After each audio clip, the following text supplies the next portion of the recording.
Hello again from Nashville, Tennessee, at one of the country's most progressive parks. So far, we've seen their reptile house/aquarium, their award-winning Tiger Crossroads, their award-winning Trek of the Andean Bear. So that means next would be the Bamboo Trail. Opened in 2003, and this dense, and I mean really dense, 4-acre wood has nearly stayed just the way it is ever since. The name implies that it's an Asian section, which is true, but it's actually a tropical temperate zone dedicated to animals of Africa, South and North America, along with Asia. And if you're a fan of cute cats, primates who aren't human, and learning about zoos that actually conserve animals, then this episode is for you. It all begins exactly where Expedition Peru ends, where you're immediately engulfed in a literal forest of giant bamboo stalks that constantly fight the sun from touching the ground. The first exhibit perfectly blends in with the surroundings. Look for the Rhinoceros Hornbill. These two will stay together for the rest of their lives, not because they literally have to, but they're monogamous, meaning they mate for life. And when the female becomes pregnant, the guy has a pretty funny way of avoiding her. He just traps her in a tree. When it's time for her to lay the egg, she nests inside the hollow part of a tree as seen here. And together, they build a wall made out of food and crap. No, like actual crap. And the female stays inside to incubate, while the male continually keeps watch and feeds his mate from a crack in the wall. Behind the scenes, the zoo actually uses this method with barrels, and as of 2018, 17 chicks have hatched in the last decade. If you'd like to see this method, there's a link to the video in the comments. Not far up ahead is a quick plaza, and before the real action begins, there's a koi pond, and a reminder to all the wish makers out there, the fish do not accept any kind of currency. Alright, so it seems that every other zoo specializes in breeding something. Cincinnati with rhinos, Houston with elephants, San Diego with a lot. Well, Nashville does a pretty good job making the clouded leopard. I don't mean to be biased, might just be the greatest felid of all time. One of the best things about them is they remain a mystery. Researchers say they don't know much about their behavior. Now obviously they're elusive, they love trees, are incredibly quick on their feet, and are curious and playful by nature. And there's an example right here.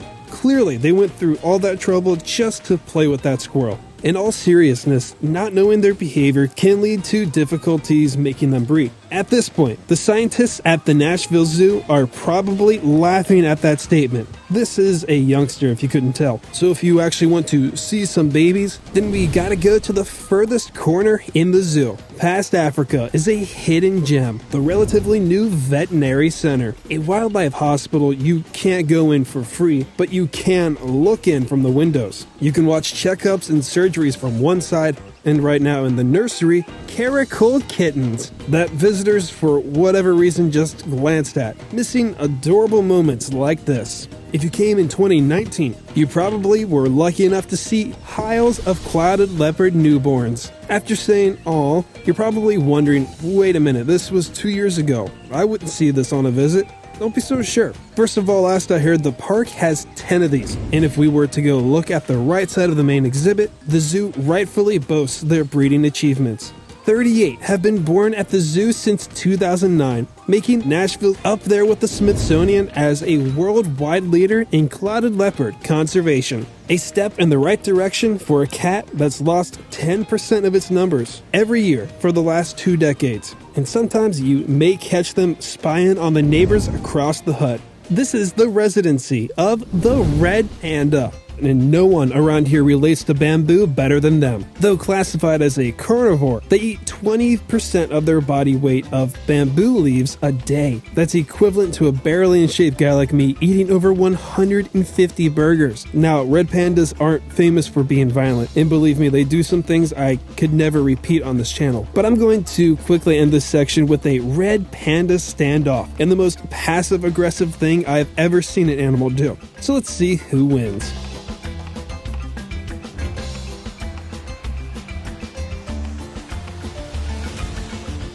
Obviously the answer is us, because getting to see a red panda always makes you feel like a winner. From here, we are switching things up from Central Asia to Madagascar. In a home nearly identical to those in Cincinnati's jungle trails are ring-tailed lemurs, who fit right in with most of the trail's animals, meaning they're also threatened with extinction. Ironically, and in some way, fortunately, I was told they are the world's most frequent primate in human care. And with a great breeding track record, that means they're also just as common in zoos as there are people who still call them monkeys. Next up is our first open paddock that has trouble keeping a permanent tenant. The cassowary and the yellowback dikers weren't paying the bills, so they gave this to the Babirusas, which is now the third time we've seen them in the last few months? Good, because that's not enough. Dobby, the house pig, who has tusks, and Tinsel, who doesn't, are the zoo's newest big thing, and I overheard a guest wonder why they would exhibit an ordinary pig. First of all, check out these moves. Second, they probably didn't know that they were looking at what may one day be one of the world's rarest mammals. Faced with poaching and logging, all subspecies are either listed as vulnerable or endangered, numbering now at around 10,000. So hopefully the zoo can carry over that cat breeding knowledge into pig conservation. So we went from Madagascar to Indonesia, and now we're back on that African island. It looks like the other lemur exhibit, and contains some too. The rusty-looking red-ruffed lemur. So they aren't monkeys, and they aren't apes. They are prosimians, a more primitive group of primate that, other than lemurs, includes lorises, bush babies, pottos, and a few more we'll one day see. So for those who called them otherwise, now you know. At this point, the bamboo ends where the normal Nashville greenery begins, by the park's most criticized exhibit, which is really saying something positive about the zoo if you think about it. Anyways, you'd find mountain lions. Based on what we've seen so far, they're probably not what you expected, because they're normally associated with the North American wilderness. But not a lot of people know they range from the Yukon Territory of Canada, down to the middle United States, all the way to the bottom tip of South America. So even with that, you still may think they're a bit out of place, but they do share their territory with this next tropical animal. But first, in order to get there, you can either take the normal path or cross on the incredibly safe swinging bridge. The obvious answer would be to take the bridge if you can. Either way, you'd end up in the same spot, at one of the zoo's newest additions. Say hello to the Mexican spider monkey. Their exhibit, called the Treetop Passage, was built in 2017, and with the monkeys came a Central American themed hut dedicated to some of the world's most endangered primates. Our side is elevated to be in the canopy so we can look out and be level with an animal that rarely touches the ground. Everyone knows most primates are built for the high life, and in trees, monkeys, not apes, usually crawl or leap to get around. But these are swinging specialists. Ironic, because they don't have a proper thumb, but make up for it with hook-like hands and a prehensile tail. So if they ever lose that grip on a branch, their tail can save them from a nasty fall. The Mexican spider monkey sadly continues this theme of the critically endangered, but you can help make some sort of difference by donating to organizations that protect and rescue them with the links below, including ones that are funded by the Nashville Zoo. The trip from the monkeys to the next animal is a little empty and uneventful, unless of course you run into Winsole, the Cincinnati representing aardvark, along the way. But if you don't, regardless, you'd find your way to what I call a borderline grotto with Cape porcupines, a very shy pair who, as a precaution, usually either point their butts and quills at us or at those infamously dangerous red-eared sliders that lurk in their pool.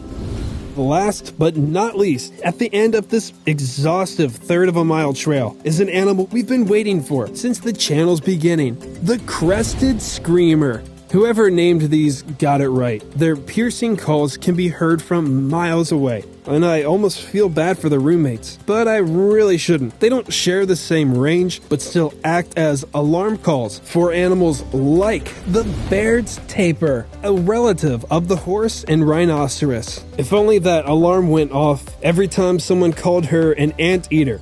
Well, it took 5 visits, but I finally saw their female Juju. Lately, we've been running into the Malayan or Asian tapir, which are black and white to distort their body's outline. This Central American relies on their mostly single-colored coat to blend in with tree bark, mud, and even water. The Barrett's tapir helps the world by dispersing seeds, and some people pay them back by hunting and destroying their habitat, which put them on the endangered list in 2002. It doesn't help that tapirs are also slow breeders, but again, that's not a problem for this place. This pachyderm came to the zoo in 2008, and 4 calves have been born from 2 mothers. As you exit, you can either take a left and hit the restart button, or go straight towards the Flamingo Lagoon and the rest of the Nashville Zoo. Next time you and I are in this beautiful park, we'll find ourselves making friends with lorikeets and enter a big slice of the East African plains. Hit that subscribe and like button. Stay tuned, and thank you for watching.